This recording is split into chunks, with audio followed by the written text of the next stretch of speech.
My name is Joseph.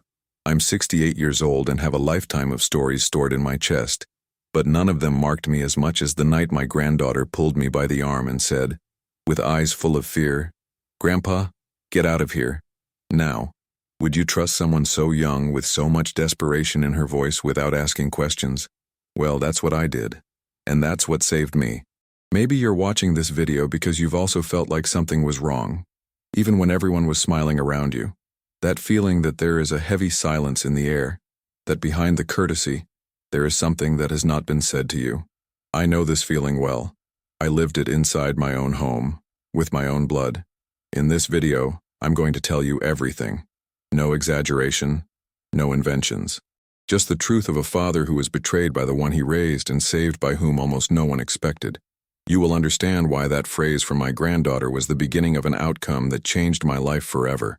Sometimes, it is in the most fragile whisper that the greatest alert lives. And I almost didn't hear it. But before we dive into the heart of this story, I need you to know one thing.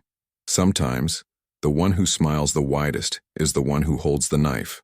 That night, in the middle of a beautiful party with well-dressed people and soft music, my granddaughter crossed the room, grabbed me by the arm and said in a trembling voice, "Grandpa, get out of here.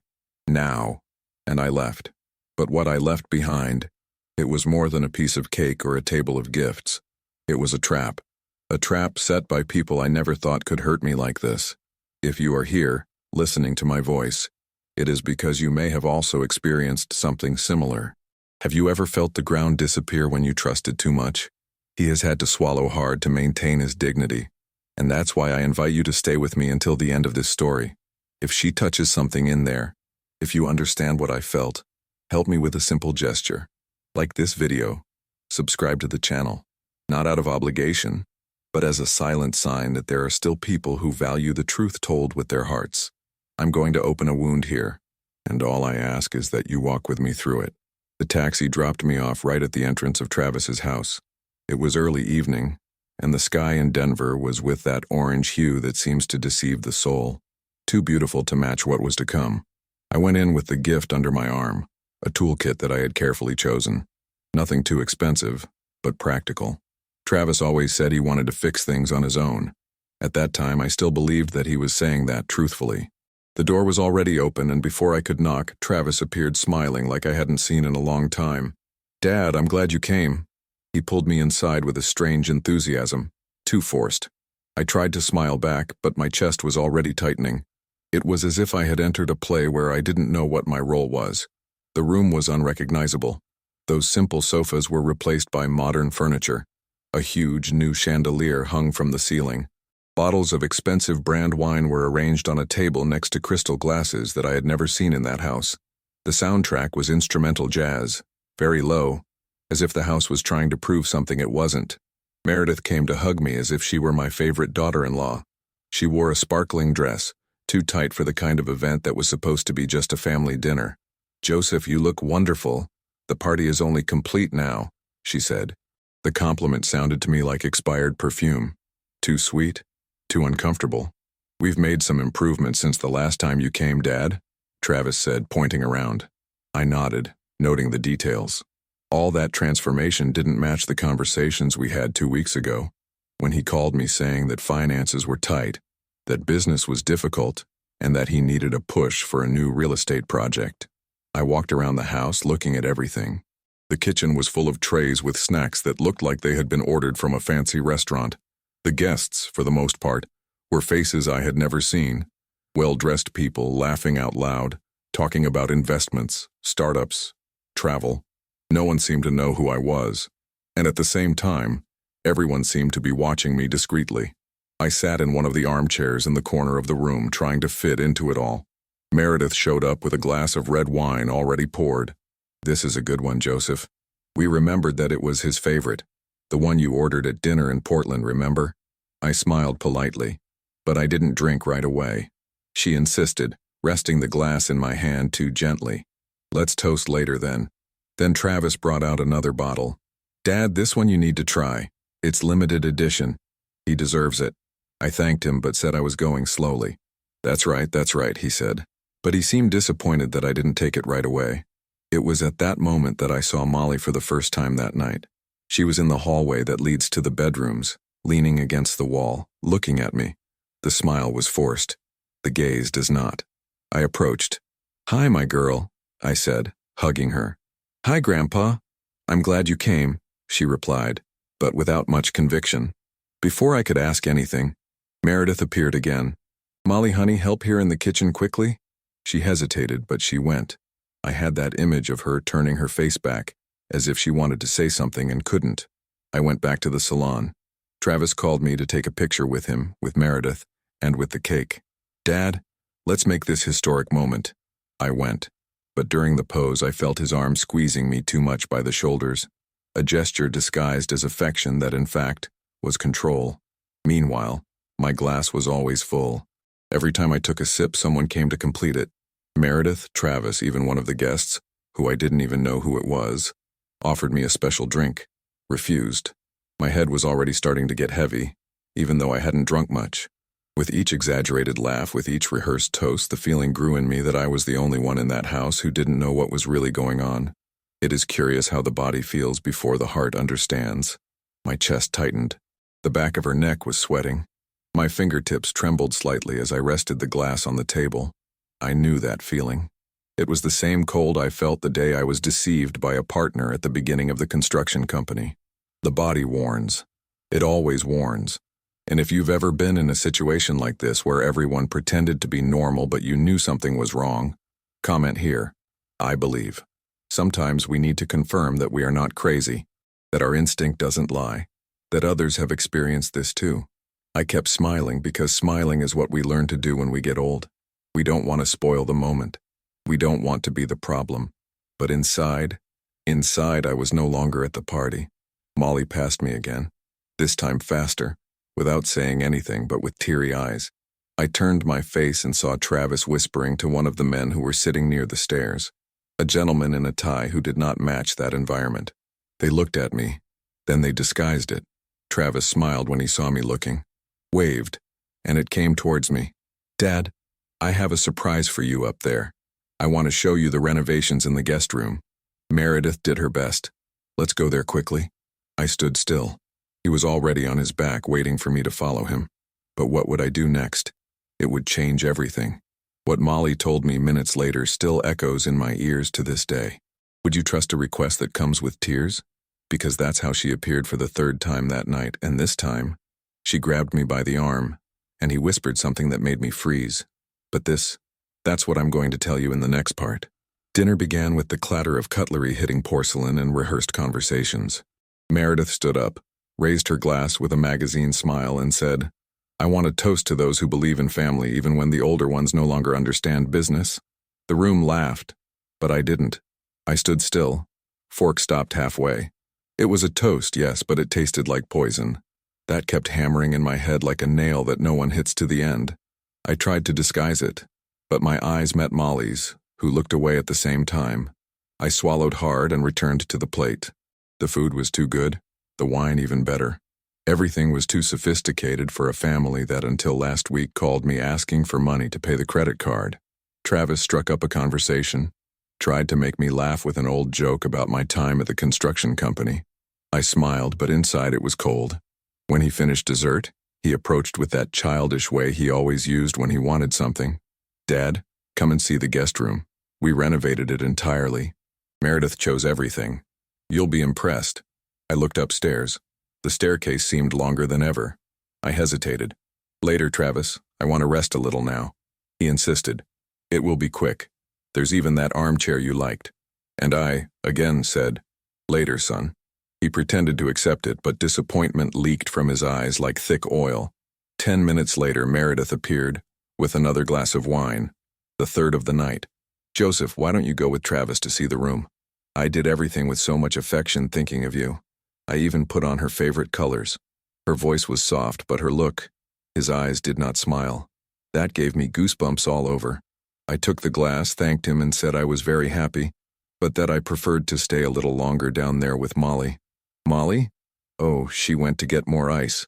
It takes a while." Meredith responded too quickly. I smelled the lie. I felt the tightness in my stomach.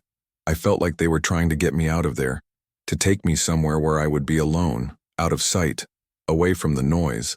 And for what?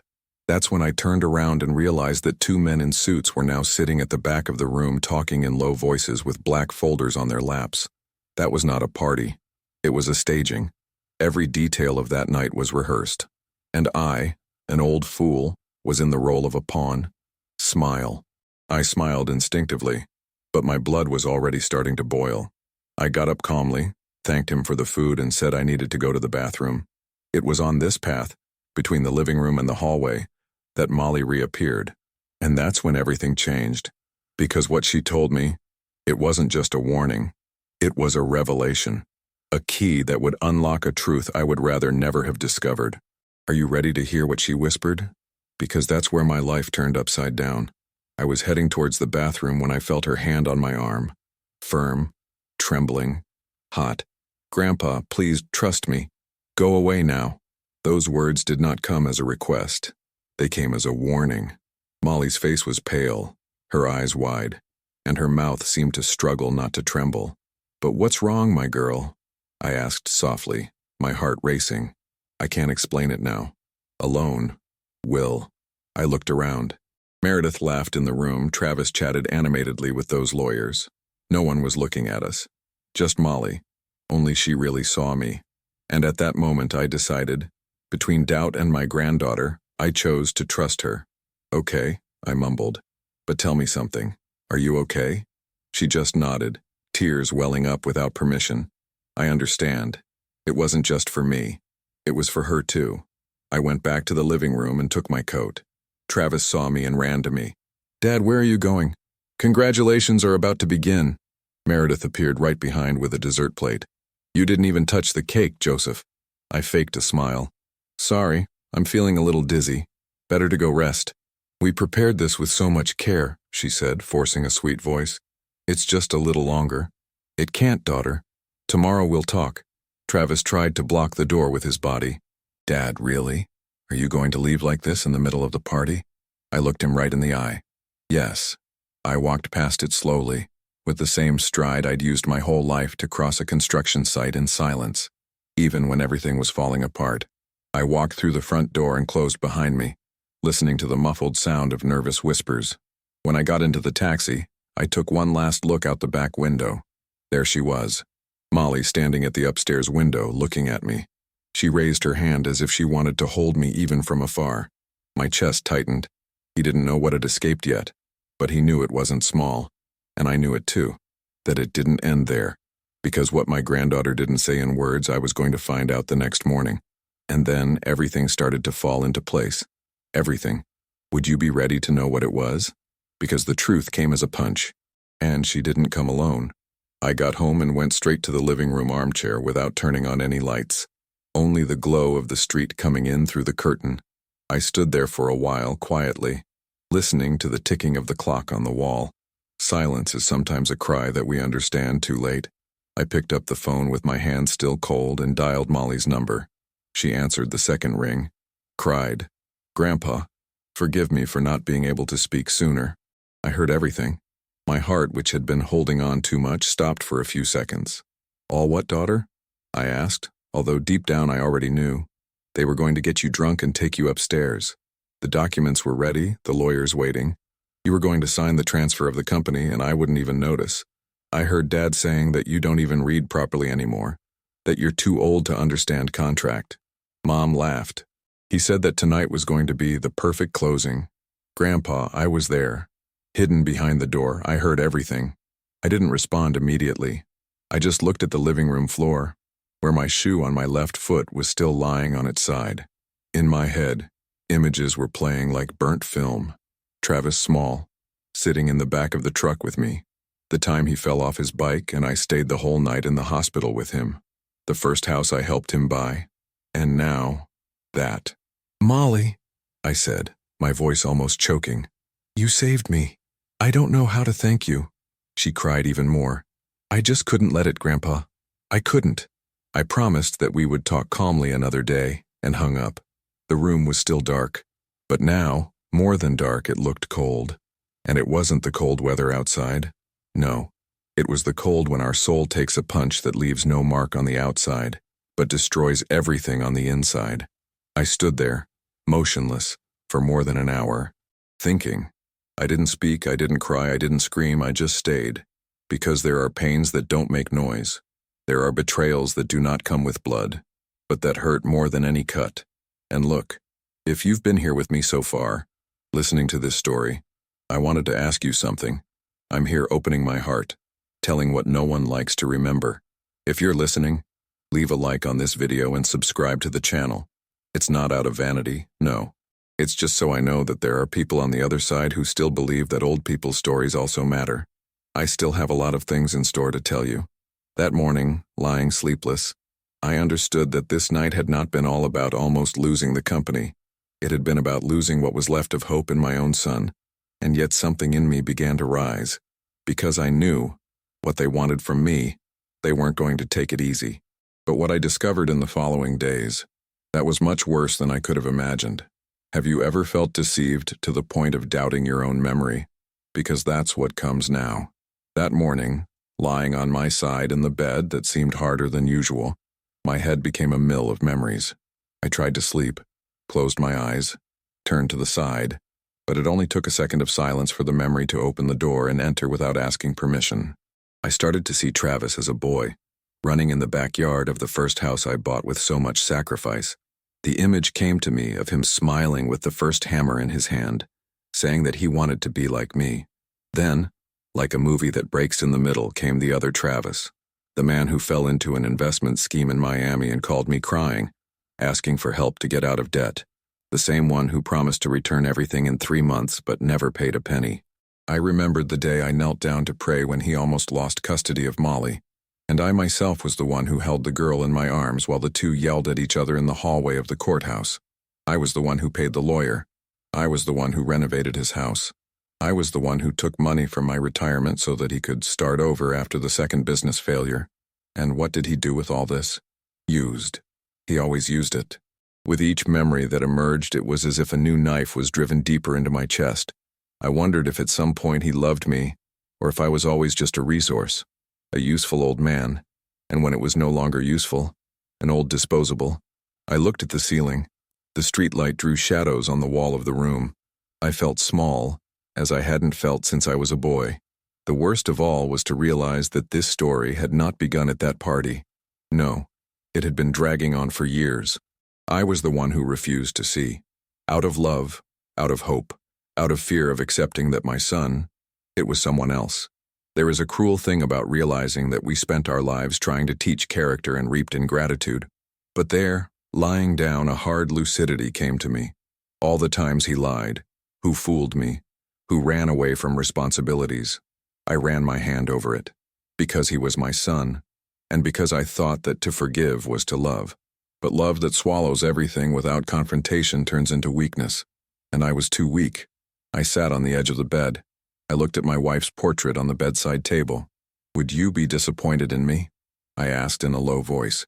She didn't answer, of course, but her silence hurt me more than any answer could. I had to admit it.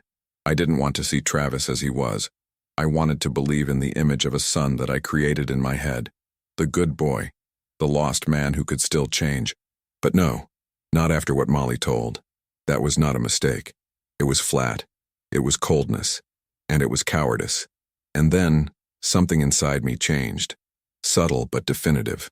It wasn't anger, nor desire for revenge. It was a firmness that only appears when our soul finally gets tired. I was no longer going to be the same father, not even the same man, because what I found out the next morning, it was the last straw. Have you ever woken up and been sure that this would be the day that would change everything? Well, that's how my turn began. And she didn't come with a scream. It came with silence, paper and pen, and a name, Marcus. I woke up with the gray light coming in through the crack in the curtain. The clock read 6:43. Outside, the world seemed quiet, as if it was respecting what I felt inside. I put on the wool coat that my wife gave me last winter, put on the hat, and left without a destination, only with the desire to walk. Sloan's Lake was deserted, as on cold autumn days, when the wind comes to whistle secrets in our ears. I walked slowly along the trail that borders the lake. It was the same path that Mary and I took on Sundays, holding hands, talking about life, grandchildren, the silly plans that age still allowed us to dream. But now, there was only me, and a cold that was not only in the body. I passed a family picnicking even in the cold. The children laughed, throwing bread to the ducks, and I was there, standing, feeling like an old piece of forgotten furniture in the middle of the new room. No one imagines what we carry inside. No one knew what I experienced the night before. I smiled at a little girl who waved at me. She smiled back, not knowing that that gesture held back my tears for a few more minutes. I sat on a bench by the water. The branches of the trees danced gracelessly, and I stood there watching time pass slowly. I thought about calling Molly, but I didn't want to involve her in it anymore. I thought of Travis, but then only the bitter taste came to me. I thought of Meredith, and a heavy silence came to me. At home, Mary would have already made coffee. He would be expecting me to come back with the fresh rolls from the bakery around the corner. But now it was just me, and an emptiness that seemed to increase with each memory. I returned home slowly. The smell of old wood, the creaking of the floor, the pictures on the wall, everything seemed to mock me. That family portrait on the mantelpiece with everyone smiling looked like a framed lie. I trusted too much, I said in a low voice. I went to the couch, dropped my coat, and stared at the ceiling. There is a kind of pain that does not scream. It only weighs, and we carry it. The doorbell rang, but I didn't answer. I let it play. Then I saw that there were 3 messages on my cell phone. 2 from Travis, 1 from Meredith. Dad, we need to talk. Joseph, you misunderstood us. I deleted it without reading it until the end. At that time, I just wanted silence. A silence that made sense after so much false noise. Have you ever had this feeling? To be alive, but not exactly? To be breathing, but with my chest so full that the air doesn't seem to enter properly? I was like this all day. I didn't care about anyone. I didn't eat. I didn't have coffee. I just stayed. And if you've made it this far, I'll tell you something. What's ahead? It is the most remarkable moment in my history. That's when everything changes. So stay with me until the end, because it was in the depths of this silence that an idea was born. Small, but firm. And it started with an old name, Marcus. Have you ever heard of someone like that? Because when he appeared, my righteousness began to be born, and it was born slowly, in the dark, as the hits that don't scream are born, but they score. The end of the afternoon came along with a suppressed anger that did not scream, but hurt like a saw knife. I got up from the couch, washed my face slowly, stared at the bathroom mirror, and saw there a man who was no longer willing to be made a fool of. His hand trembled a little, not from fear, but from decision. I went back to the living room, opened the sideboard drawer, and took that red folder where the bank documents were. There, among old papers and statements I didn't even read anymore, was the promise I made to Travis a few days before the party. A transfer of $20,000. Money he said he needed to close a promising deal with an outside partner. The partner's name was Marcus. Now it made sense. I picked up the landline, dialed the bank, talked to the manager who had known me for years. I want to cancel that scheduled transfer, and I want to remove Travis as a direct beneficiary of my account. She choked on the other side. Are you sure, Mr. Joseph? I've never had so much. I hung up and sat down with heavy breathing, but strangely at peace. Then I called Michael, my lawyer since the days of the construction company. I need to revise my will. Urgent. He asked if everything was okay. It will stay, I replied. We scheduled it for the next morning. For the first time, I was acting without justifying anything to anyone, without explaining, without softening, without warning. It was just me, and my decision. I opened the bottom drawer where Mary's notebooks were and found the previous will there. I tore it up in silence. No anger, no rush. An old piece of paper does not weigh down the trash. But what he represented, this one weighed like lead. No, there is a time in life when the silence of the people speaks more than 1,000 speeches. And when that silence turns into action, no one is prepared. And if you've experienced this, that moment when you understand that you no longer need to shout to be heard, that you just need to do what needs to be done, tell me in the comments, I agree, or I know how it is. Because sometimes all we need is to know that we are not alone in this kind of courage. I closed the empty folder. I looked around the room. The smell of wood, the pictures on the wall, the sound of the wind outside. Nothing there had changed. But inside me, everything was already different. But what I didn't know yet was that while I was acting here, Travis also moved there. And what would he do next? It was going to force me to make the hardest decision of my life. Would you have the courage to cut your own blood? Well, it is exactly this question that would cross me the next day. The next day, after drinking a coffee too bitter for my taste, I slowly went up to the office. It was a room that I almost didn't enter anymore, but that kept all my history. The walls still had the paintings of the first works we delivered, me and the first 3 masons who believed in an old neighborhood project. The table was the same one where I signed the papers that started the construction company, there in Denver. The embossed logo on the wall, with my last name carved in the center, seemed to stare at me. Joseph & Co., a name born of sweat, of the wood carried on the shoulder, of the tight trust in hands soiled with cement. I approached slowly and ran my hand over that symbol. It was no longer just a company. It was part of me, part of my identity. But at that moment I understood. This identity was being used as bait, as a trap. I stood there for a while. The morning light poured in through the shutter, scratching the old carpet with gold stripes. I sat down in the leather chair and opened the drawer on the left side, the one where I always kept the most important contracts. There they were. Copies of company records, meeting minutes, transaction receipts, property records. Everything that someone with bad intentions could manipulate if they had access. And I knew who I was trying to have.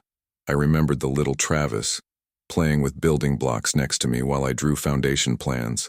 I remembered the time he said he wanted to continue my work, and I felt my chest swell with pride. The family name will continue, Dad. I promise. And now, it was that same name he wanted to use as bait to take everything from me. I took a deep breath, and then I said loudly, only for myself to hear, "Enough." I picked up the landline and dialed Martin's number, a trusted real estate agent from Boulder, someone who knew my story, who was never soft-talking. He answered with that usual direct tone. "Joseph, how long ago?" And I went straight to the point. "Martin, I want to sell everything. Office, shed, the name, everything. I'm closing this cycle." He was silent for a few seconds, then replied, "Are you sure?" "I do." "Did someone pressure you?" "No. I'm doing it because it's time, and I don't want anything to be in the wrong hands." We agreed on the details. He was to send the paperwork later that week. When I hung up, I closed my eyes for a moment. I felt light and, at the same time, empty. It was like ripping off a piece of your own body to prevent someone from using it to hurt you. But I knew it was the right thing. If Travis wanted an empire, he was going to have to build his. Not with my bricks, not with my story. And when I said goodbye to that name, I didn't cry. Not because it didn't hurt, but because I understood that what makes me who I am, it's not on a sign. It's in the way I lived. Have you ever had to give up something you loved, just to protect your own peace? Because what I did that day, and that was it, and it's not easy, but it is necessary. But what I didn't know yet was that on the other side of town, Travis was already preparing the counterattack. And his next move wouldn't just be dirty, it would be cruel. Would you be ready to see how far the greed of someone who carries your blood goes? Because that's what comes now. That night, after Martin confirmed by email that he would start the process of selling the office, I went to the old bathroom of the house, the same one where I cut my hair with Mary's help, resting the smaller mirror on the sink.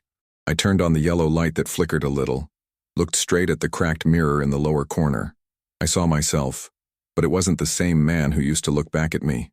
Here was a tired but undefeated Joseph, a man who spent his life swallowing words, apologies, and broken promises. A man who loved with everything, and for that very reason he was used to the bone. I looked into my own eyes and said, almost in a whisper, "Enough." But in that enough he had 40 years of silence. He had every penny borrowed, every unrecognized favor, every hug that had hurt. It was enough that had not been said for too long. I went back to the room, sat on the edge of the bed and thought of someone who might be able to help me. Not with anger nor with revenge, but clearly. And the name came. Marcus, my old accountant, a loyal friend, one of those that life puts in the way and who, even after retirement, still sends Christmas cards. Called. He answered with that usual deep voice. "Joseph? What a surprise." I took a deep breath. "I need you, but not as an accountant, as a friend. On the other end of the line, he just said, "I'm listening." I told him everything, without hiding anything. The party, Molly's quote, the trap, what I heard, what I felt, the decision to sell, the cut with Travis, the silence of so many years. He didn't interrupt once. When I finished, there was a long pause. I could hear his breathing, and then he said, "You're doing the right thing, and I'll help you." We arranged to meet at his office in 2 days. But before that, he guided me over the phone on how to start protecting my assets. He told me to list everything that was still in my name, including small properties and old investments. I started to write everything down on a sheet of notebook, and the more I wrote, the more I realized how much my life had accumulated, and how Travis already had plans for every bit of it. That same night, Marcus sent an email proposal for asset restructuring. Everything is simple, objective, elegant. He did not suggest hiding anything. Just shield. Legally. Quietly. With class. You're not going to fight him, Joseph. It will only close the doors that it has left open for too long. Those words of his gave me strength. I went to sleep with a full head, but with a calmer heart. For the first time in days, I slept until the clock rang. If this piece of my life can become a mirror or a hug for someone, will it help me to carry it forward? Like and subscribe here to the channel. It makes more difference than you think. Sometimes, we just need someone to listen and say, "You're not crazy. You just trusted too much." But what I didn't know yet is that as I began to reorganize my world, Travis was already trying to break into what was left of him. And the next call I received, it almost made me break the phone on the wall. Do you want to know what he had the courage to tell me? So just wait until you hear. The next morning, I sat on the porch with my notebook open and a fountain pen I had received from Mary when I turned 50. It was time to do what I've always done best, plan. My job at the construction company was never just to erect buildings. It was anticipating cracks before they appeared, calculate pressures, check foundations, and now I needed to do that with my life. And with those who tried to demolish everything inside, I opened my old laptop, the one I use only for serious things, and started tracking emails, old contracts, bank statements that I still kept in the backup. With each click, a piece of the puzzle would fall into place. I found out that Travis was up to his neck in credit card debt, absurd spending on dinners in Aspen, designer stores in Las Vegas, and reservations for 5-star hotels with names I've never heard. It was not carelessness. It was addiction. An addiction to appearing what it is not. Meredith, on the other hand, had declared to the bank a false household income, including amounts such as property rent that never existed. I had the records. What's more, Molly's college account, the one I'd maintained since she was 4, was suspicious. Small, weekly withdrawals made by Travis, with the description, "emergency adjustment." Emergency for whom? I printed everything. Graphics, screenshots, copies of loan contracts where my name appeared as a guarantor without my consent. Every sheet that came out of the printer was a truth that they tried to hide. But there, at my desk, they were all. I didn't feel angry, nor will I blow anything up. What I felt was relief. Relief to finally have my eyes open, to know where the cracks were, to no longer depend on guesswork or raw pain. Now I had facts. And there's something I've learned throughout my life. When you put the pieces of truth together, even if they hurt, you start to rebuild yourself. And look, if you're still here listening to me, I need to tell you, what comes after this is where this story starts to take a turn that even I didn't expect. Stay with me until the end. You will understand why sometimes the silence of an old man holds a strength that no one imagines. I closed the folder with everything organized, labeled, numbered. It was my dossier, my wall, not to attack, but to protect myself, to say, "I saw what you tried to do, and now I have no more doubts." But before I could send the documents to Marcus, the phone rang, and the name on the display was Travis. I almost didn't answer, but something in me said, "Listen," and what he told me on that call, it was the final spark that ignited my plan. Would you have the cold blood to hear a son spit out the words I heard? Because they were the ones who sealed my next step. And this step, there would be no turning back. I was going through the paperwork for the 3rd time, my eyes tired and my heart more attentive than ever, when something caught my attention. A white envelope folded in the middle, unstamped. unstamped, but with my full name coldly typed on the front. He was different from the others. It was not part of the archived folders or organized extracts. I opened it carefully. Inside, there was a recent form of life insurance. My name was listed as the holder, as expected, but what made me freeze inside was the part of the beneficiaries. The first name, Travis, and just below, with very clear letters, Molly, my granddaughter. It took me a few seconds to understand what that meant. That policy was new, and I hadn't signed that. My name was there, yes, but the signature, that wasn't mine. I picked up the phone immediately and called Frank, my insurance broker for over 20 years. He answered with that usual friendly tone. "Joseph, it's good to hear your voice." I was direct. "Can you confirm for me if this policy was registered by me?" He asked for the document number, checked it in the system, and the answer came like a hammer in the chest. Yes, it was registered 3 months ago with documents sent by email. But, "Are you telling me you didn't sign that?" I swallowed hard. "No." There was a pause. Frank understood right away. "Joseph, this is serious. This is forgery. I can file an internal lawsuit immediately." I hung up the phone with shaky hands. It wasn't just another attempt to deceive me financially. That went further. Travis and Meredith weren't just trying to take away what I've built. They were planning for the future profit, like I'm already out of the equation.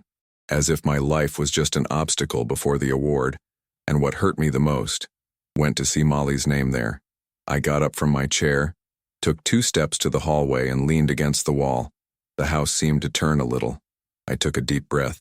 An old man can put up with a lot, but there are things that cross the soul in a way that not even time can heal. And that's when I had a break. I kept remembering the first time I held Molly in my lap. It was just a packet wrapped in a blue blanket. It was raining outside. Travis had gone out as usual, and I was the one who stayed up all night with her. There, looking at her face, I promised myself that she would never go through what her father went through, that I was going to protect her, even if it cost everything. It's curious how some memories come back in one piece, right? As if they had been kept in a chest inside the chest. If you who are listening to me there, you have a memory like this, those that hurt and warm up at the same time, tell me in the comments. Just say, "I remember," or share what you have saved. Sometimes, remembering is all we have. I went back to the room, opened the file folder, and added that policy. I underlined Molly's name with a red highlighter. And there, between one page and another, I understood. It wasn't just for me. It was for her, too. Because they were using her name as a piece of a dirty game. That's it. I wasn't going to let it. But the question that kept popping into my head was, did Molly know? Or were they using her name too without her knowing? It was this doubt that made me pick up the phone once again. And the conversation I had with her. It gave me the certainty that their plan was not over yet. And I needed to act. But not in the way they expected. Because the answer I was going to give now, it would be with silence, strategy, and a name they never expected to hear. Mary. When the next day arrived at 2 o'clock in the afternoon, I was already sitting in my armchair in the living room, the dark leather one that Mary gave me on our 20th anniversary. The coffee table, where I had previously placed my fishing books, was now filled with papers arranged in impeccable piles. Every document, every statement, every print, all separated, numbered, and marked as if it were a lawsuit. It wasn't for dramatization. It was out of respect. Respect for myself, who for years accepted emotional crumbs while offering the whole cake. When Travis walked in, pushing the door open with that old artificial confidence, I knew immediately that he didn't expect anything from it. He came in talking loudly, laughing, trying to reduce the tension with silly jokes. But it was enough for my eyes to meet his for this mask to fall. "Dad, what's going on?" he asked, pausing in the middle of the room. I just pointed to the chair in front of me. "Sit down." I didn't raise my voice. I didn't have to. He sat down. Next to him, I placed the counterfeit insurance policy at the top of the pile, so that it was the first thing he saw. Travis laughed. That short, nervous laugh he always gave when he was a kid, and I caught a lie from him in the act. "Dad, that's it. It's not what it seems." I kept my gaze steady. "It's exactly what it sounds like." He tried to say something else, but I raised my hand, asking for silence. And for the first time since Travis was a teenager, he really shut up. I took each document one by one. I put in front of him records of debts, movements in Molly's account, the contract with a forged signature, the altered statements at the bank, old messages with empty promises, everything. Travis started sweating. First, he denied it. Then he tried to laugh.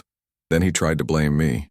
He said that I pushed him too hard, that he just wanted a chance, that Meredith overreacted, that he didn't know all the details. I let him speak. I just watched. He always thought I would crumble at his first tear or a poorly rehearsed apology. But this time I wasn't the same man who ran out of the party so as not to embarrass anyone. I was the man who had sleepless nights, who saw his whole life threatened by those who were supposed to protect his legacy. I didn't come to hear explanations, I said finally. No guilt, no excuses. He widened his eyes in surprise. I continued. I came to tell you that it's over. Travis leaned forward. What do you mean it's over? Dad, we just need to talk. You're taking it too seriously. I took a deep breath. It's over, Travis. Everything that involved trust, support, family. It's over. He tried to argue, but I put my hand on the policy. You forged my signature. He messed with his daughter's name. He tried to intoxicate me to take away what I built. What did you want me to do? The silence weighed so heavy that it seemed to bend the walls of the room. His phone vibrated. He looked at the screen. Meredith. Ignored. He vibrated once again. He ignored it again. On the third, he answered on speakerphone. Her voice came out high-pitched, nervous, almost hysterical. Travis, is he saying something? Did he fall? Is he believing? I leaned back in my chair and watched him become paralyzed. Meredith didn't know the speakerphone was on. Travis's breath failed. He stammered, Meredith, he's here. He listened. She was silent for 2 seconds. And then he said, dryly, then convince. Do something. Before he screws up. Travis hung up right away, as if the button burned. He stared at me with a kind of desperation that I had never seen even when he was a child and broke his arm in the backyard. Dad. She didn't want to say, yes, yes. I pointed to the door. And you wanted it too. He stood up slowly, like a man who had lost half his strength. What are you going to do with all this? He asked in a whisper. Which is fair, I replied. He seemed to want to say something more, but not a word came out. He opened his mouth, closed, looked at the papers, looked at me, and left, without saying goodbye, without looking back. When the door closed, the house was so quiet that you could hear the ticking of Mary's old clock on the wall. But I wasn't at peace yet, because the next step, it would be what would really decide the fate of all of us, and I needed to make sure I was prepared for what was coming. And you? Would you have the courage to do what I did after that? Because it is now that history changes direction, and when it changes, there is no turning back. I woke up before the sun that day, not because I had something urgent to do, but because my body seemed to know that this morning would not be like the others. I made my coffee stronger than usual, wore the same blue shirt I wore when I signed the contract for my first work, back in 1983, and went to my lawyer's office with the leather briefcase that Mary always joked, saying, had more history than a lot of Denver politicians. When he opened the door and saw me, he didn't say anything. He just offered me the meeting room and put the papers on the table. The papers of the sale of the company. My company. The construction company that I built with my hands, with calluses, with late nights, and with every bit of my pride. The buyer was a young group of entrepreneurs from Boulder, young men I had watched from afar for months. Ethical, ambitious, but in the right way. People who don't cut corners. People I wish Travis had learned to be. I read each line calmly, not to understand, because I already knew what was written, but to feel, and feeling hurt. But it hurt clean, without shame. Without humiliation. It was a necessary cut. When I signed the last paper, my lawyer looked at me with that silent respect that only those who have seen a lot know how to offer. Do you want me to send everything to Travis's lawyer? He asked. I just shook my head. He would forward it, and that would be the first official warning that the time for opportunity was over. I returned home, prepared Travis's total dismissal letter. Nothing aggressive, nothing melodramatic, just facts. As of that date, he was unbound from any interest, access, inheritance, or liability attached to the Myers family estate. 1 page, 2 signatures, a stamp, and a brown envelope. In the same package, I also sent the update of my will, the hardest part, and at the same time the easiest. because my heart already knew the answer long before the pen touched the paper. I named Molly as the sole beneficiary, not out of revenge, but for protection, for love, for justice. She would not only inherit the money, he would inherit a new beginning, something she would never have if it depended on her father and stepmother. I left the envelope in the mail, heard the sound of the stamp hitting the surface of the paper, and for a second, I closed my eyes. It was as if I was burying an entire chapter of my life, burying without ceremony, without speeches, without flowers, only land and silence. Walking to the car was awkward. I felt my chest light and heavy at the same time. Losing a company is one thing. Losing a child, it is quite another. But in that moment, I understood a cruel truth. Sometimes the hardest cut is also the only one that saves us. At home, I sat at the kitchen table. Mary's clock struck 3:15 in the afternoon. A pale sun came in through the window, illuminating the antique wood of the counter. There in the silence of my home, I felt something I hadn't felt in a long time. Freedom. A bitter freedom. But mine. A freedom that told me that for the first time in decades, no one was using me. No one was asking me for anything. No one was manipulating me with fake tears or empty promises. It was just me and my conscience. But as I took a deep breath and let this relief go through me, my cell phone vibrated on the table. First once, then another, and another. 3 missed calls from Travis, 2 messages from Meredith, a notification from their lawyer. I hadn't opened anything yet. I didn't want to, not at that minute, because I knew deep in my soul that they were not going to accept such an easy break. They were going to react. They were going to try to turn the game around. They were going to try to hit me from the other side. And that's when the 4th call came, that I was sure of. What was about to happen that evening would not be simple, nor polite, not even beautiful. I was about to hear something that would completely change the course of what would come next. And, if you want to know the truth, to this day, I don't know if I was prepared to listen to what Travis said to me on that call, but he did. And that opened the door to the final confrontation. Do you want to know what he had the courage to say? Because that's when everything starts to catch fire. The call rang for the 5th time, and I knew that if I answered, it wouldn't be a conversation. It would be despair dressed up as false repentance. I let it play. When I finally answered, Travis didn't even let me say, hello. He has already entered crying, panting, stumbling over words like a man who is only afraid when he loses control. Dad, please, it doesn't do that. We can talk. You got it all wrong. Meredith is destroyed. I'm too. I just kept silent. And silence, at that moment, weighed more than any sermon. Travis noticed. His voice changed, from pleading to angry, then to aggressive, then shaky, all in a few seconds. Dad, you can't do this to me. I am your son. You can't get me out of everything like that. But I could, and I did. I remained silent. He waited for some reaction, anything, and when he realized that I wasn't going to give it, the call fell into a muffled cry, an almost childish sob. Dad, please, answer later. Just listen to me. I ended the call. There are things that we live and keep, but maybe by telling, we help another heart to breathe. Enjoy this video and subscribe, and let's make this story reach those who need it. In the days that followed, the messages came in floods. Meredith was the first to despair in a theatrical, almost professional way. She texted saying that family is more important than any misunderstanding, that she was sorry if something sounded wrong, and the most ironic of all, you know we would never do anything to harm you. I read it and deleted it. I read it and deleted it. It was like flipping through dirty propaganda pamphlets distributed in supermarket parking lots. Nothing there was real. Travis, on the other hand, could not sustain the role of victim. In one message, he was asking for forgiveness, the next saying that I was being cruel, then threatening to solve it in another way, and soon after, begging us to talk, as father and son. It was a merry-go-round of despair, and I was just watching. It was the first time I hadn't tried to fix anything, the first time I didn't reach out. 3 days later, I heard loud knocking on the door. I looked through the side window and saw Travis standing on my balcony. Untidy, unshaven, red eyes.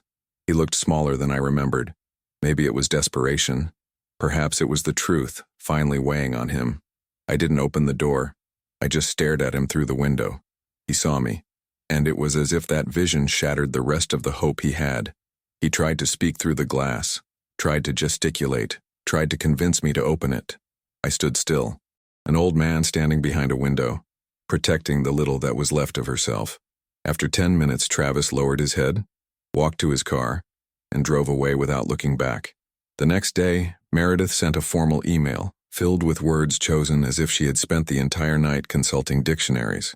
It said that there seemed to be a misinterpretation of the facts, that there was never any intention to manipulate documents, that any feeling of discomfort that I experienced during the party was the result of a social misunderstanding. I almost laughed. Social misunderstanding. Beautiful for someone who hired lawyers hiding upstairs waiting for an old man to sign his own ruin. But there was the final test. When the lie loses space, it tries to dress up as formality. The days passed, and as my silence grew, their panic grew with it. They discovered that the company no longer existed to be taken.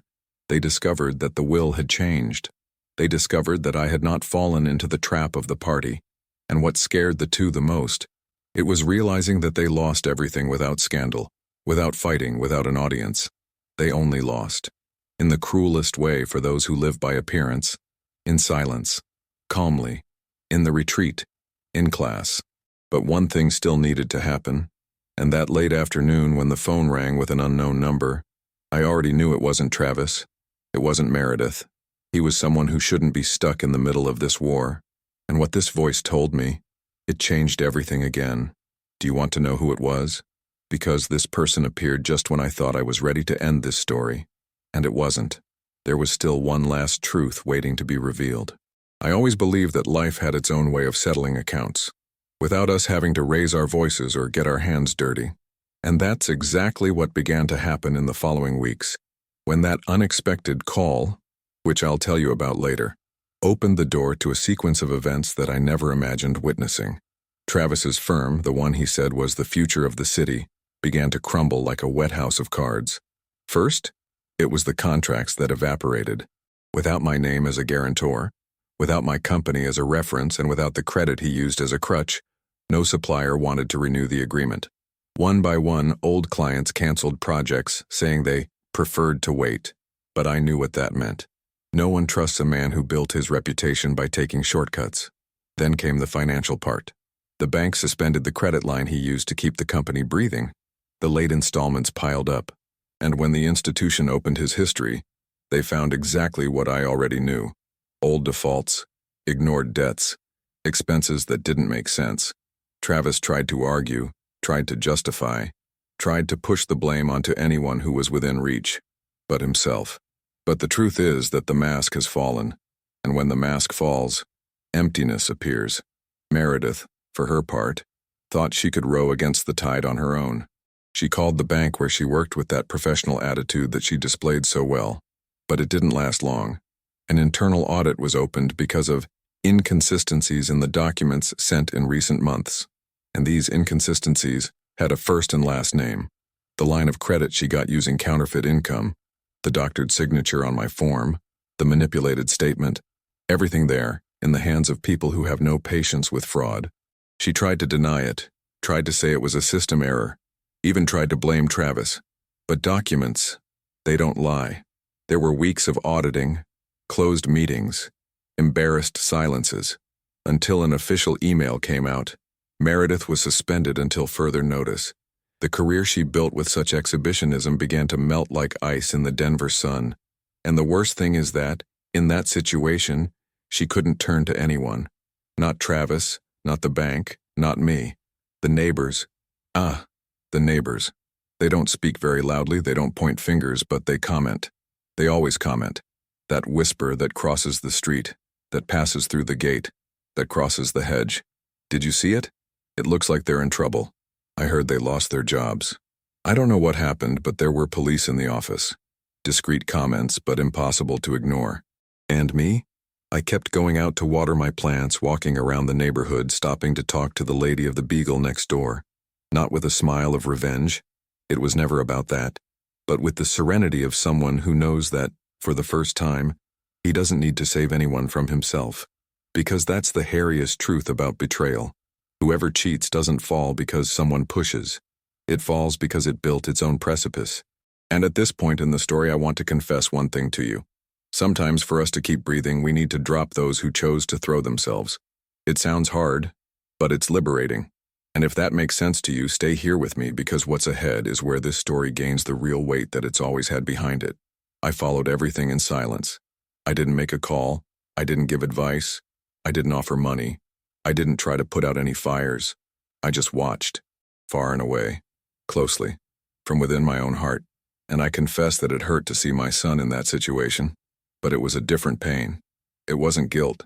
It was not despair. It was just the natural consequence of choices he himself made. And then, in the midst of this collapse, a rumor began to circulate. Something that I had not yet confirmed, but that seemed to come from the same root of all the lies that they spread throughout life. Travis's firm was being investigated for misrepresentation in recent contracts, and there was a name attached to it. A name that I didn't expect to appear, but it did. Mine. Even though I had cut all ties, they tried to use my name once more to save themselves from the ruin they themselves had caused. And this discovery, it made me get up from my armchair and stare at the window as if the past was about to knock there, at my door. And it did. Because the person involved in this investigation, the one who mentioned my name, it wasn't Travis. Neither did Meredith. He was someone who should never have been dragged into this story. And tomorrow, when that person comes to me face to face, the whole truth finally comes out. Want to know who it is? Because it is now that everything changes for good. I didn't sleep that night.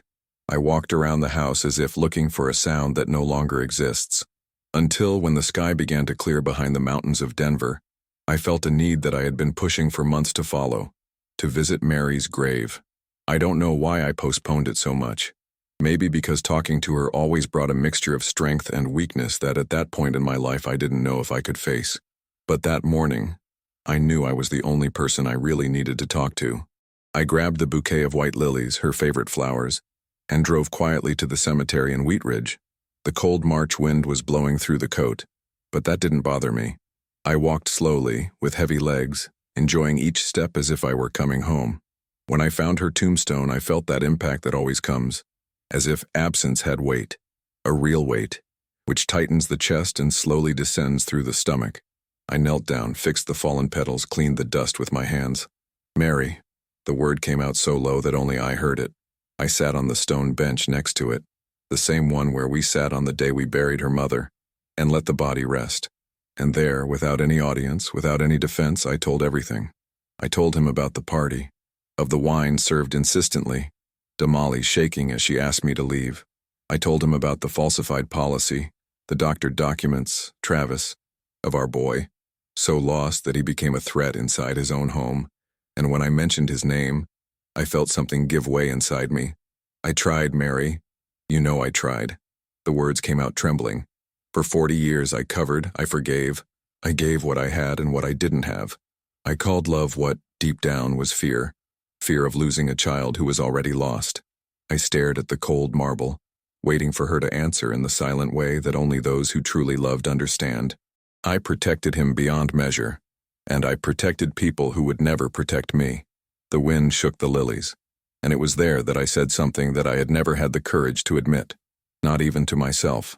Forgive me for taking so long to protect myself. That was it, the root of my pain. I lived a lifetime teaching values, paying bills, putting out fires, trying to be a father, grandfather, counselor, martyr, and I forgot that I was also a person. People who get tired, people who break down, people who need peace. I stood there for several minutes, perhaps hours, staring at Mary's name etched in stone as if it were the only fixed thing in a world that was spinning too fast. And between one silence and another, I felt something that I hadn't felt in years. Calm. Not happiness, not lightness, only calm.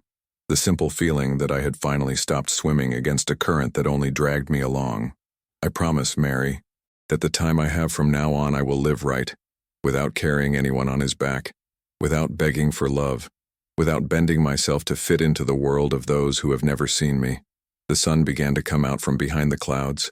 I touched the tombstone for the last time as if holding the hand of someone who was no longer there, and stood up slowly. The walk back to the car was lighter, not because the pain had passed, but because I had finally allowed it to exist. But as I opened the car door, my cell phone vibrated in my pocket. A short message, coming from someone I didn't expect, someone who was not part of the dirty game, but that he had seen more than he should. And what this person wrote made me stop right there, my heart beating too fast for an old man like me. Because that message changed everything. And maybe it was she, precisely her, who brought the final truth about what really happened that night. Do you want to know who wrote it? And what was there?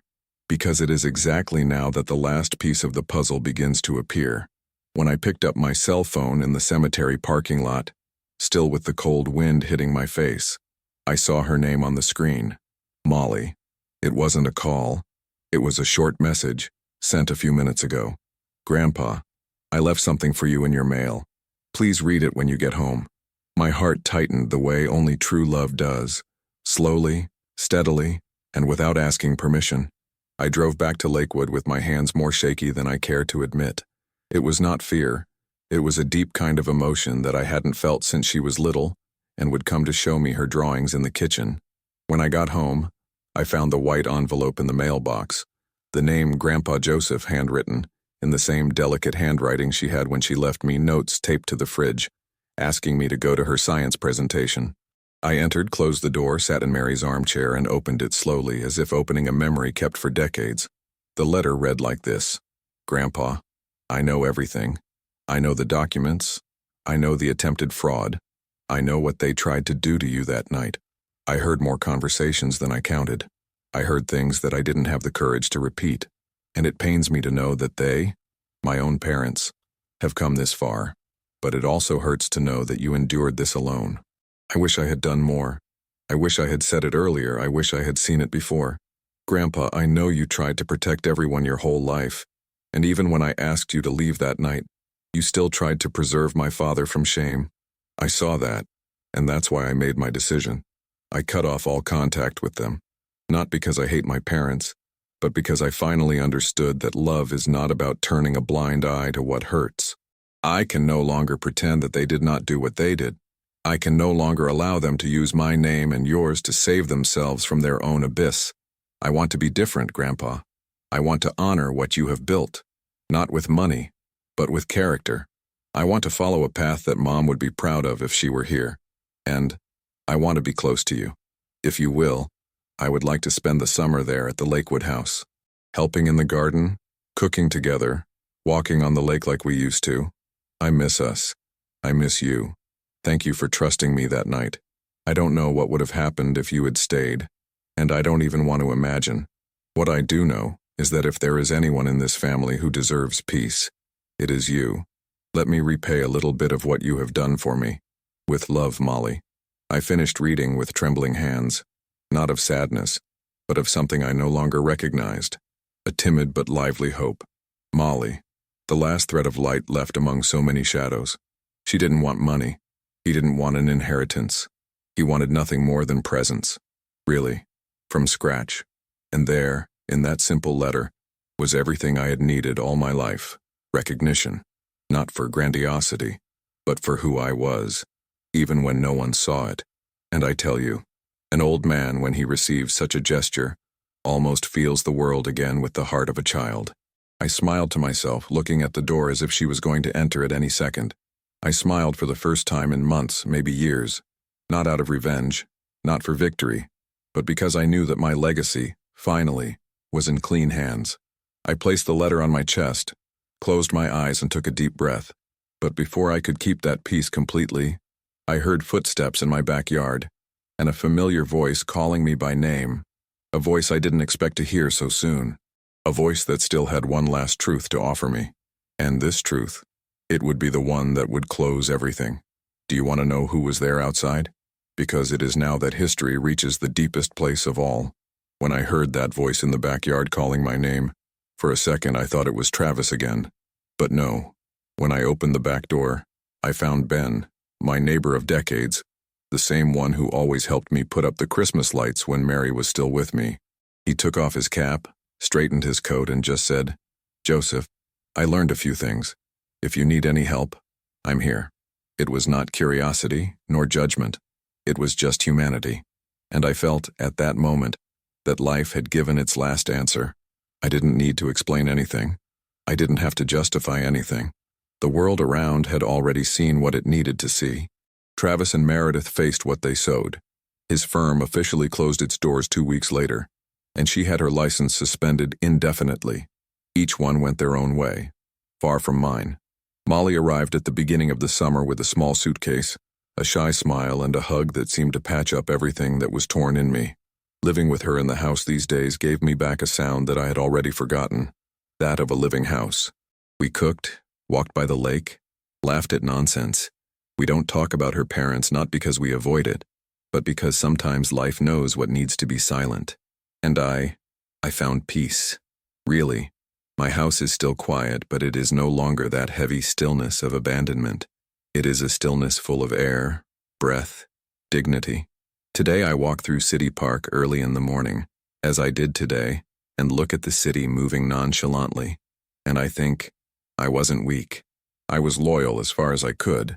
And understanding this, that love is also knowing how to retreat, that protecting oneself is not selfishness, that one's time is worth as much as that of those we love, is something that only life, and a lot of pain, teaches. I understood late, it's true, but I understood. And today, as I write in my notebook that phrase that accompanies me like a sure whisper, justice sometimes feels like silence and distance. I feel that I can finally breathe without guilt. And if you've followed me this far, thank you. Thank you, really.